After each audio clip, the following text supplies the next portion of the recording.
Another year, another car crash of a selection show. I shouldn't be surprised at this point. But before we begin, if you are new here, please subscribe. I make videos about all things Eurovision that you're gonna love. And I am now on Patreon, so if you'd like to donate for as little as £1 a month, go to patreon.com/Mr. So yes, indeed, on March the 3rd, Ireland's Eurosong returned. And it was, as ever, an absolute shit show. But I did kind of like it. It's the Late Late Show Eurosong 2023. Welcome. One act will be chosen to represent Ireland in the biggest entertainment event in the world. Much like last year, we had 6 acts to choose from, and only really 3 were any good and 2 worthy of winning. The first one I liked, ending up dead last. Leela Jane. I'm not afraid of the dark, I'm not afraid of the cold. I wanna breathe in winter till my lungs fill with snow. I actually really enjoyed the studio cut of this one. It's just something a bit quirky and different, and I really dig that dance poppy sound. It's my kind of vibe. But the live performance was just a bit lackluster, honestly, and you could tell the nerves really got to her.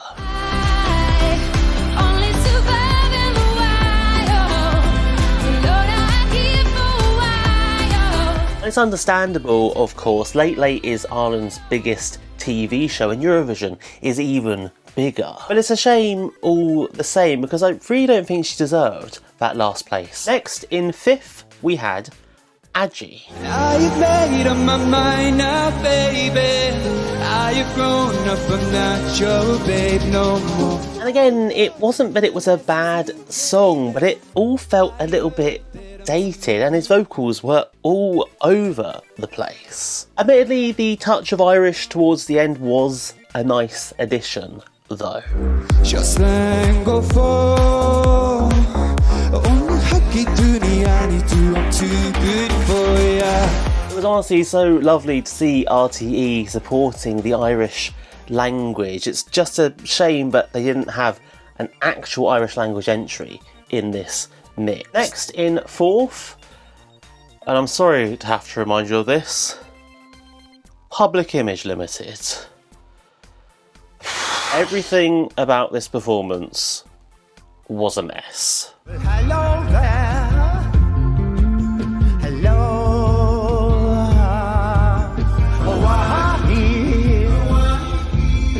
And sure, there's a really deep and personal message to this song. Alzheimer's awareness is such an important thing to be speaking about. And I actually really love Peel too. Songs like Public Image and This Is Not a Love Song are great tunes. But Eurovision is a song contest, and Hawaii was barely a song. Remember me.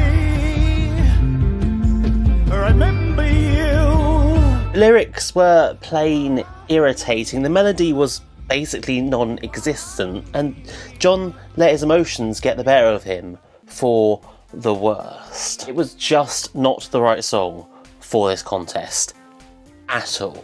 Now to 3rd, and it was K Mooney and ND. Attacks from the left and the right, they were coming almost every single day. Yo, I mean it could have went left, all thanks to a girl. While some people offer nothing but expecting the work. And honestly, I don't know how this scored quite so high. Sure, it was a positive performance. Those boys have so much charisma, and you could tell they were loving being on that stage.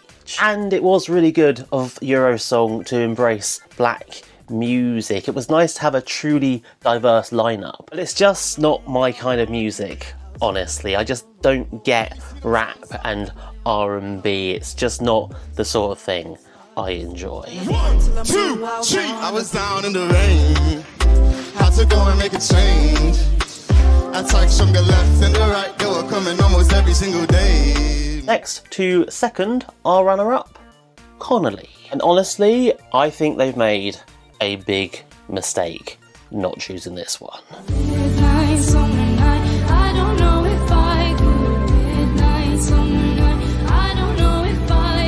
She has such an incredible vocal, and that tune has such a unique sound. It's got an almost ethereal, dreamlike quality to it. It really stood out amongst those 6 competitors. And it could have looked so good on a Eurovision stage. Make sense of it now.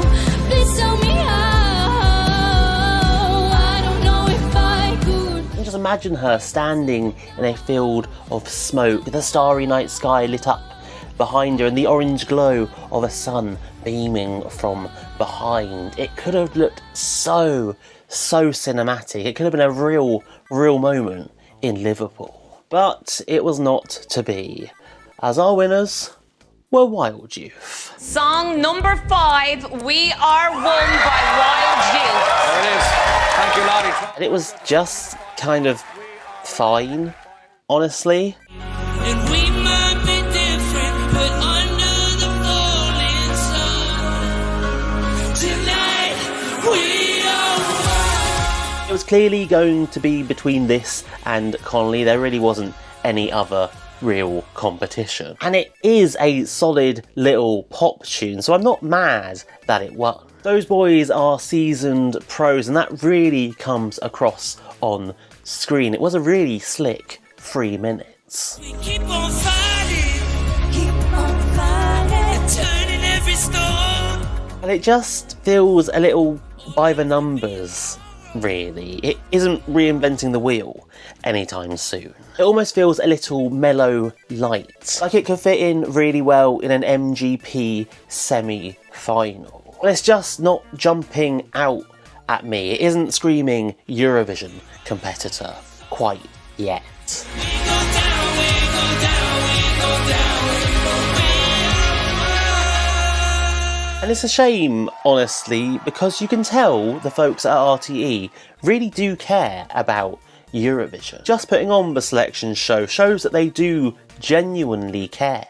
The excitement is building here in Studio 4. And they did improve a lot on last year, for what it's worth. Sure, we had our weird moments, like when they tried to flog us some peanut butter. It's a brand new line of peanut butters. Yeah,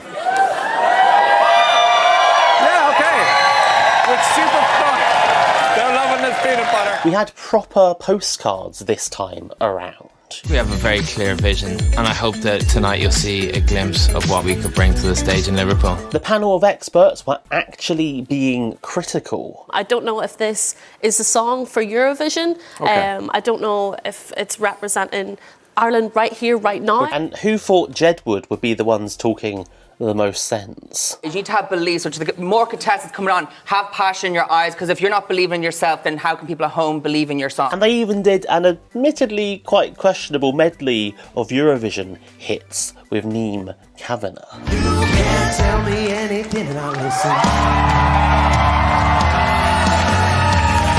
Those who all around me thought I'd save myself the pain. So you could tell that the people making the show really do love the song contest. But you can also tell they don't quite get it still. And it's just a shame, honestly, especially for a country with such a rich history of music inside Eurovision and out as Ireland. I have a very good feeling about this year. And I have a great feeling we're about to win the Eurovision Song Contest one more time. But what about you, humble viewer? Were Wild Youth your winners, or should someone else have taken home the Eurosong crown? Let me know down below in the comments. And please leave a like and subscribe for more. We are well and truly in the thick of it with national finals right now, and you can expect my reviews of Spain and Norway shows next, so make sure you stick around for those ones. And to keep watching, just click the links on screen now.